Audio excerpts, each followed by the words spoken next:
pessoal, meu nome é Laura, eu faço faculdade de História e sou uma das voluntárias do projeto País Convida.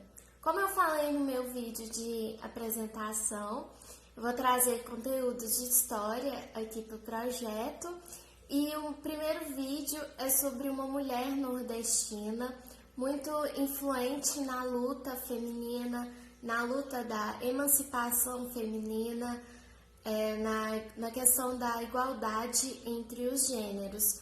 Hoje eu vou falar sobre a Maria da Penha. Maria da Penha Maia Fernandes nasceu no dia 1º de fevereiro de 1945, em Fortaleza, no Ceará. Ela é filha de uma professora e um dentista, a filha mais velha das 5 filhas do casal. Ela passou uma infância tranquila, brincando na rua com suas irmãs e seus amigos. Ela nos diz que ela tinha muita liberdade na infância dela. E antes de completar 18 anos, ela passou no vestibular para farmácia na Universidade Federal do Ceará, influenciada pela sua avó, que, de acordo com ela, a avó dela foi a primeira parteira diplomada da região do Cariri. Enquanto ela estava na faculdade, ela se apaixonou por um jornalista e eles se casaram. Ela diz que ele era muito machista, muito dominador, opressor, ciumento, e por causa da cegueira da paixão, ela não enxergava isso. E foram 4 anos de muitas desavenças, de muitas brigas. Aquela liberdade que ela tinha em Fortaleza, brincando, ela não tinha mais com ele. Ele acabou com a liberdade individual dela. Então ela resolveu divorciar dele. Ela formou em 1966. E em 1973, ela resolveu fazer mestrado em São Paulo. Nessa época, já formada, ela trabalhava em um laboratório em Fortaleza. Ela pediu uma licença para ir para São Paulo fazer mestrado na USP, a Universidade de São Paulo. Um ano depois de estar fazendo seu mestrado, ela conheceu o colombiano Marco Antônio Heredia Viveiros. Eles se apaixonaram, se casaram, tiveram uma filha em São Paulo. E nessa época, o Marco Antônio era muito carinhoso, atencioso com ela e com a filha. Ele era muito solidário com todos ao seu redor.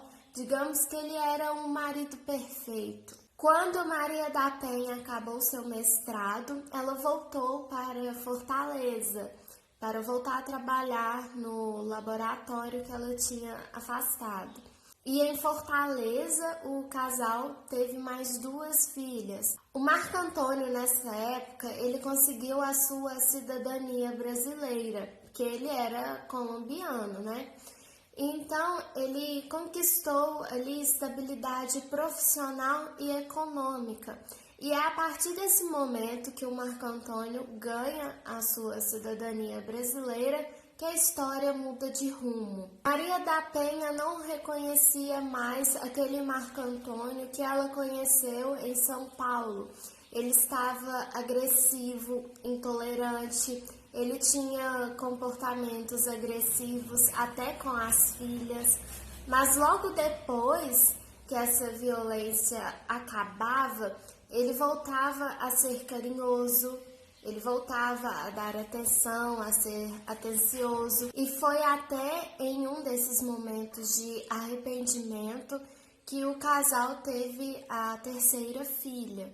Dessa forma, o Marco Antônio iniciou o ciclo da violência. O ciclo da violência é o seguinte: há um aumento da tensão entre o casal, os comportamentos explosivos, os comportamentos agressivos. Logo depois vem a violência. Depois da violência, a pessoa se arrepende.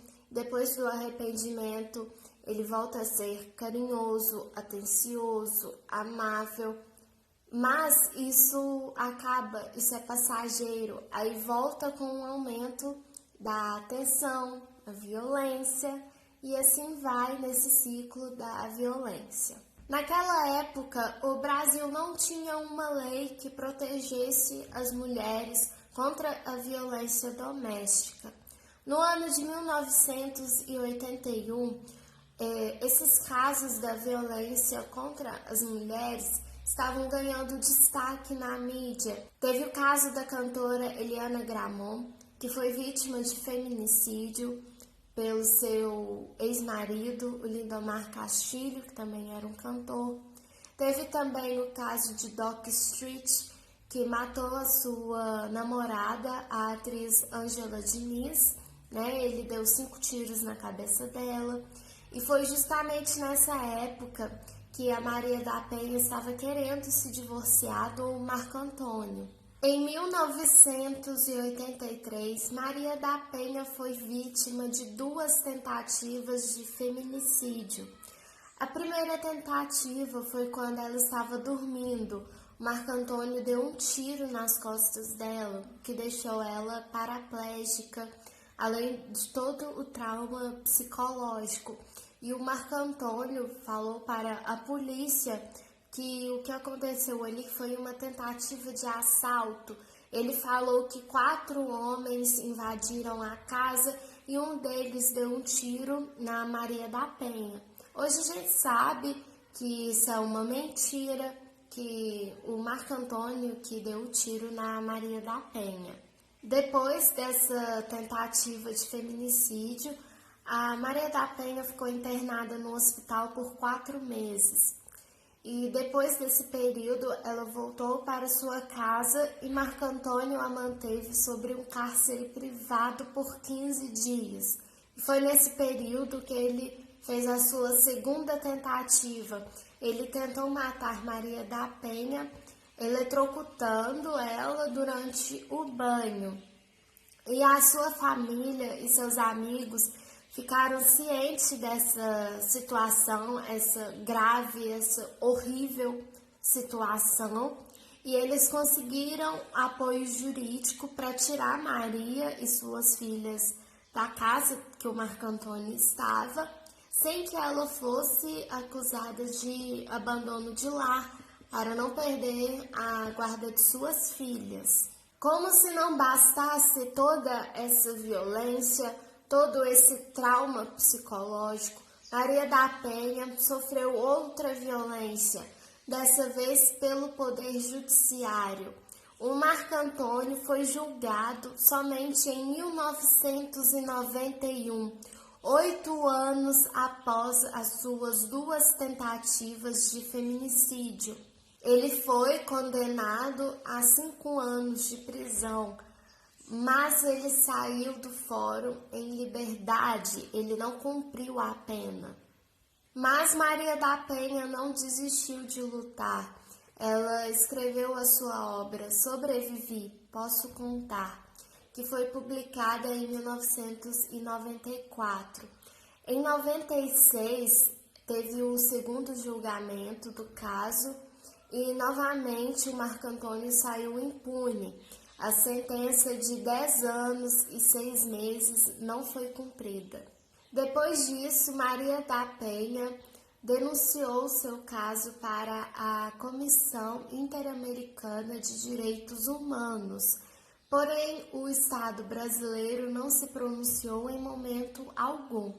Em 2001, a comissão responsabilizou o Estado brasileiro de negligência de tolerância em relação à violência contra a mulher e fez uma série de recomendações ao governo brasileiro.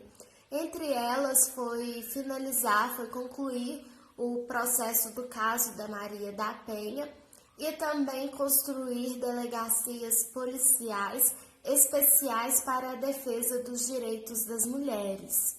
Em 2002, várias ONGs feministas fizeram um consórcio para elaborar uma lei de combate à violência doméstica e familiar contra as mulheres. E no dia 7 de agosto de 2006, o ex-presidente Luiz Inácio Lula da Silva sancionou a lei de número 11.340, mais conhecida como Lei Maria da Penha. A Lei Maria da Penha é a lei mais completa que existe da violência contra as mulheres. E desde quando ela foi sancionada, ela não sofreu retrocessos.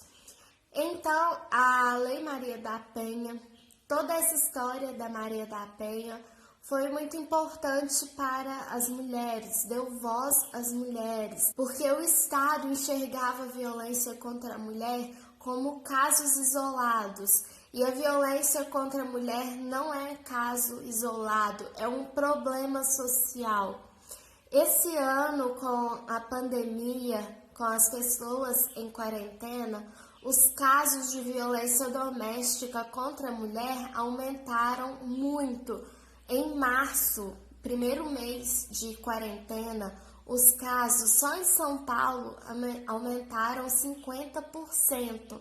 Porque como as mulheres estão em quarentena e muitas das vezes são seus maridos ou familiares próximos que cometem a violência, não tem como ela sair de casa para ir à delegacia para fazer a sua denúncia. Então, por isso que os casos de violência aumentaram. Então, é por isso que eu resolvi fazer o vídeo sobre a Maria da Penha, para que possa influenciar as mulheres. Esse foi meu primeiro vídeo aqui no projeto País com Vida. Espero que vocês tenham gostado de assistir esse vídeo, tanto quanto eu gostei de fazê-lo. Muito obrigada e até o próximo vídeo aqui.